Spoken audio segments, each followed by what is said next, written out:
ఒకసారి మీరేం పర్చేజ్ చేశారో చూడొచ్చండి. చూడొచ్చు. ఇది మొత్తానికి ఆయిల్ అయితే ఫ్రీడమ్ ఆయిల్ ఉంది. ఒకసారి ఫ్రీడమ్ ఆయిల్కి సంబంధించి వెయిట్ ఎట్లా ఉందో చెక్ చేద్దాం. ఒకసారి చూడండి ఎంత ఉంది. సో అటు ఇటు అంటే 910 నుంచి 920 వరకు ఉండొచ్చు. సో ఎందుకు మీరు ఫ్రీడమే వాడుతూ ఉన్నారండి?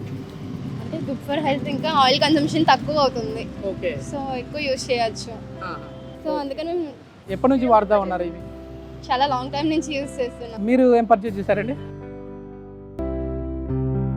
దానికి మీరు ఫ్రీడము అదేవిధంగా షుగరు ఇది తీసుకున్నారు.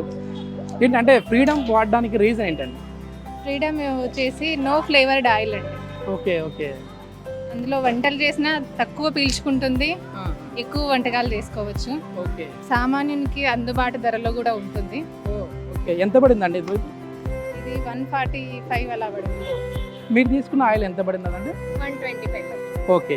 ఒకసారి ఇది వెయిట్ చెక్ చేద్దాము. అంటే ఇందాక ఆల్రెడీ మనం ఫ్రీడమ్ వాడిన వాళ్ళది చూసాము, మళ్ళీ ఒకసారి చూద్దాము. ఎస్, సేమ్ ఇందాక మనకి ఎట్లా వచ్చిందో 915 నుంచి 920 వరకు అయితే వస్తూ ఉంది. సో ఇది మొత్తానికి ఎక్కువగా హోమ్ మేకర్స్ అయితే ప్రిఫర్ చేస్తూ ఉన్నారు ఫ్రీడమ్ ఆయిల్ని.